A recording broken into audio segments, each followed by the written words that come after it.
وہ نہ چاہتے ہوئے بھی ہیر، میں نے کیا کہا؟ نہیں نہیں نہیں لالا، آپ نہیں، آپ اپنی ہیر، اپنی گڑیا کو کیسے کسی کے حوالے کر دیں گے؟ نہیں لالا، مجھے آپ چھپا لیں، کہیں میں پنچایت میں نہیں جاؤں گی، لالا چھپا لیں مجھے۔ وہ روتی ہوئی شمس کے سینے سے لگ گئی۔ شمس نے بہت ضبط سے ہیر کی ہچکیاں لیتے وجود کو خود سے الگ کیا اور پاس کھڑی پروش سے چادر پکڑ کر ہیر کو اڑائی اور اس کا بازو پکڑ کر باہر کی جانب بڑھایا۔ لالا، آپ ان کو بتاتے کہ ان کے جان بوجھ کر یشار خان کا خون نہیں کیا، یہ سب غلطی سے ہوا، پلیز لالا میں نہیں جاؤں گی۔ ہیر روتی ہوئی گھسیٹتی جا رہی تھی۔ وہاں موجود حویلی کی عورتوں اور ملازموں نے افسردگی سے وہاں کی لاڈلی کو ہمیشہ کے لیے جاتے دیکھا، مگر اسے روکنے کی ہمت کسی میں نہ تھی۔ پنچایت سے چند فرلانگ کے فاصلے پر شمس نے گاڑی کو بریک لگائی۔ ہیر نے خوفزدہ نظروں سے چند گز دور بیٹھے مردوں کے ہجوم کو دیکھا اور کپکپاتے ہوئے شمس کا بازو پکڑا۔ لالا مجھے بچا لیں، میں آپ سب کے بغیر مر جاؤں گی لالا۔ وہ پھر سے ملتجی ہوئی۔ شمس اس کا ہاتھ ہٹا کر گاڑی سے نکل گیا، دوسری سائڈ سے اس کا دروازہ کھول کر اسے بھی باہر نکالا۔ اگر تمہارا لالا تمہیں بچا سکتا تو کبھی بھی اپنی لاڈلی کو اس عزت اور اس پنچایت کی زینت نہ بننے دیتا، وہ سنجیدگی سے کہتا اسے لیے آگے بڑھ گیا تھا۔ حقان آفریدی نے 2 شادیاں کی تھی۔ پہلی شادی بی بی جان سوریا خانم سے کی اور مگر 10 سال تک اولاد نہ ہونے کی صورت میں بی جان ان کی شادی خود ہی اپنے چچا زاد گلبانو سے کروا دی۔ گلبانو نے حقان آفریدی سے شادی کے 1.5 سال بعد حویلی کے پہلے وارث یشار خان آفریدی کو جنم دیا، جس پوری حویلی نے خوب جشن منایا گیا۔ مگر بدقسمتی سے کل گلبانو یشار کی پیدائش کے 6 سال بعد یشب خان آفریدی کو جنم دے کر اس دنیا سے رخصت ہو گئی تھی۔ یوں یشار اور یشب کی ذمہ داری بی بی جان پر آ پڑی۔ انہوں نے پورے دل سے یہ ذمہ داری نبھائی، خوش دلی سے ان دونوں کو سینے سے لگا لیا، اور وہ دن آج کا دن انہوں نے کبھی ان دونوں بھائیوں کو ماں کی کمی محسوس نہیں ہونے دی۔ 6 سال پہلے وہ اپنی بھانجی میرو کو یشار آفریدی کی دلہن بنا لائی تھی۔ میرو اور یشار کا 4 سالہ کا بیٹا حدید آفریدی بھی تھا۔ یشب چند ماہ پہلے لندن سے اپنی تعلیم مکمل کر کے لوٹا تھا جب قسمت نے ان پر بہت بھاری وار کیا، یشار آفریدی کو ان سب کے لیے سب سے ہمیشہ کے لیے جدا کر کے۔ میں چاہتا ہوں کہ میں اپنی بیٹی کا نکاح اپنی پنچایت میں کروا کر ہی آفریدی خاندان کے ساتھ بھیجوں۔ دلاور خان نے جھکے سر سے اپنا مدعا بیان کیا۔ مجھے کوئی اعتراض نہیں حاکم خان، آپ نکاح شروع کریں۔ یشب اور دلاور خان کی بیٹی کا نکاح ابھی بھی سب کی موجودگی میں ہوگا۔ حقان آفریدی نے ٹھہرے ہوئے لہجے میں بات مکمل کی۔ بابا یہ کیا کر رہے ہیں؟ یشب ان کی جانب جھک کر آہستگی سے بولا، میں اس لڑکی کو اپنے نکاح میں نہیں لوں گا، ایک فیصلہ تمہارا تھا، دوسرا میرا ہوگا۔ بابا جان نے بھی آہستگی سے اسے باور کروایا اور حاکم خان کی طرف متوجہ ہو گئے، جو کلمات شروع ہو چکے تھے۔ یشب کی بازی اسی پر الٹ چکی تھی۔ اسی نے خون بہا میں دلاور خان کی بیٹی شمس خان کی بہن کو ہی مانگا تھا تاکہ وہ سکون سے جدا کر سکے، اس کو ان سے جدا کر کے تکلیف دے سکے۔ وہ صرف ان کی لڑکی اس قید میں لانا چاہتا تھا، نہ کہ نکاح میں۔ نکاح کے لیے تو وہ اسے اپنے خاص ملازم حشمت خان کو سوچ چکا تھا، مگر بابا جان نے بیچ میں آ کر سارا قصہ ہی پلٹ دیا۔ وہ نکاح کے بعد پنچایت سے تو خاموشی سے اٹھ گیا تھا، مگر حویلی میں آ کر اپنا غصہ نکالنا نہیں بھولا۔ ہاں، وہاں خون بہا لینے گئے تھے، نہ کہ بیوی اور بہو۔ وہ گرایا، تمہیں تو کیا لگتا تھا کہ ہم وہاں سے لڑکی ایسے ہی لے آتے بنا نکاح کے؟ بابا جان نے ٹھہرے لہجے میں کہا، نکاح کرتے ضرور مگر میرے ساتھ نہیں۔ حویلی کے 1000 وفادار ملازم موجود تھے، ان میں سے کسی کے ساتھ بھی کر دیتے۔ ہوش کرو یہ کچھ یشب، ہوش میں ہی تو آ چکا ہوں، اور ہوش میں ہی اس فساد کو جڑ جان سے مار کر حساب برابر کروں گا۔ وہ چلاتا ہوا کچھ فاصلے پر کھڑی ہیر کی طرف بڑھا۔ چھوڑیں، وہ گٹی گٹی آواز میں چکی، یشب چھوڑو بچی کو، ہوش کرو یشب، کیا پاگل پن ہے یہ؟ بابا جان یشب کے ہاتھ ہٹا رہے تھے جن پر ہیر کی گردن دبوچ چکا تھا۔ بابا جان ہٹ جائیں، اس قصے کو یہی ختم۔ یشب بابا جان کی دھاڑ پر اس نے ایک قہر آلود نگاہ ہیر کے لرزتے وجود پر ڈالی اور ایک جھٹکا دے کر اس کی گردن آزاد کی۔ ہیر اس جھٹکے سے ہرگز تیار نہ تھی اور اس کے لیے توازن برقرار نہ رکھ پاری اور دائیں جانب لڑکھڑاتی ہوئی گری۔ گرنے سے وہاں پڑے ٹیبل کی نوک اس کے ماتھے پر لگی جس سے خون ابل پڑا۔ یشب سر جھٹکتا ہاتھ سے نکل گیا۔ مہرو بیٹا دیکھو بچی کو، بابا جان مہرو کو کہتے کرتے ہوئے مردانہ کی طرف چلے گئے۔ مہرو ہیر کو صوفے پر بٹھایا اور جلدی سے فرسٹ ایڈ باکس لے آئی، زخم صاف کر کے بینڈیج کی اور ہال سے نکل گئی۔ اب ہال میں ہیر اور تخت پر بی بی جان موجود تھی۔ یہاں آؤ، انہوں نے ہیر کو اپنے پاس بلایا۔ وہ آہستگی سے چلتی ہوئی پاس آ کر کھڑی ہو گئی۔ بیٹھو۔ ہیر زمین پر بیٹھنے لگی تھی جب بی بی جان نے اسے صوفے پر بیٹھنے کو کہا۔ وہ ان کے سامنے صوفے پر ٹک گئی۔ کیا نام ہے تمہارا؟ ہیر۔ دلاور خان کی بیٹی ہو یا بھتیجی؟ بیٹی۔ اکلوتی ہو؟ جی شمس لالہ بھی ہیں۔ بی بی جان نے لمبی لمبی سی سانس خارج کی۔ یشب کا غصہ یہاں کے روایتی مردوں کے جیسے ہی ہے، مگر دل برا نہیں۔ وہ اصل میں یشار نہ صرف اس کا بڑا بھائی تھا بلکہ وہ بہت اچھا دوست بھی تھا۔ وہ اسی صدمے کو برداشت نہیں کر پا رہا۔ بی بی جان نے آنسو پوچھتے ہوئے کہا، بیگم صاحبہ، شمس لالہ نے یشار افریدی کو جان بوجھ کر نہیں مارا، وہ اچانک۔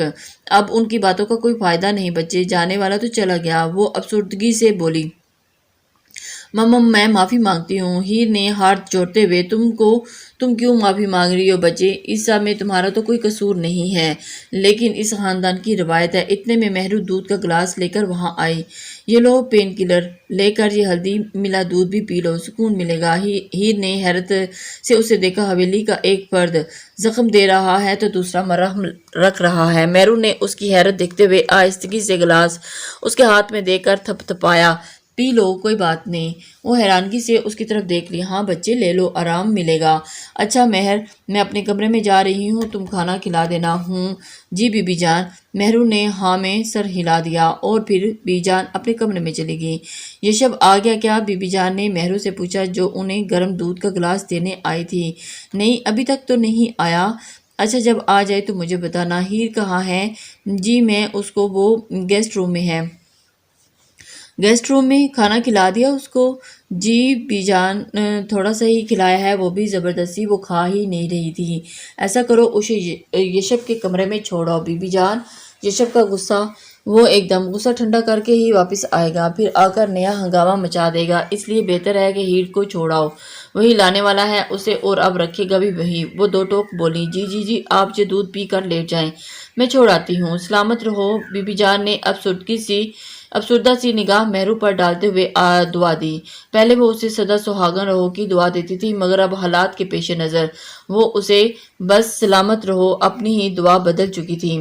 جیسے ہی ہیر کے کمرے میں گئی اور رات کے 2:30 کے قریب یشب اپنے کمرے میں داخل ہوا، مگر بیڈ پر سوئے وجود کو دیکھ کر اس کا دماغ بھگ سے اڑا۔ وہ غصے سے کھولتا بیڈ کے پاس آیا اور جھٹکے سے رضائی کھینچی۔ ہیر کی آنکھ بمشکل اتنی دیر رونے کے بعد ابھی لگی تھی کہ یہ طوفان آ گیا۔ وہ ہڑبڑا کر اٹھ بیٹھی، مگر جیسے ہی نظر سامنے کھڑے یشب افریدی کی لال انگارہ آنکھوں پر پڑی تو وہ تو جلدی سے لرزی اور کانپتی بیڈ سے نیچے اتر کر کھڑی ہو گئی۔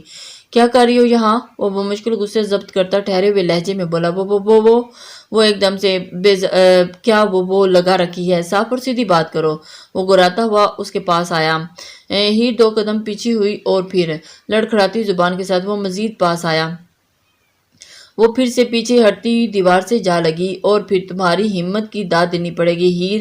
دلاور خان، واہ! وہ اتنا پاس آ کر بولا کہ ہیر کو اس کے سانسوں کی آواز تک سنائی دے رہی تھی۔ اور نہیں، میں نہیں آئی، مجھے مہرو بھابھی چھوڑ کر گئی ہیں، وہ لڑکھڑاتے آواز میں بول رہی تھی اور وہ جلدی سے بولی۔ اچھا مہرو بھابھی، وہ استہزائیہ ہنسا۔ جی، کس رشتے سے وہ تمہاری بھابھی ہیں، بولو۔ یشب نے سختی سے اس کا منہ جھکڑا اور پھر تمہارے بھائی نے ان کے شوہر کو قبر میں اتار کر ان کی بیوگی کی چادر اڑا دی اور تم یہاں رشتہ داریاں بناتی پھر رہی ہو۔ ہاں، وہ پوری طاقت سے چلایا۔ نہیں، میں چپ۔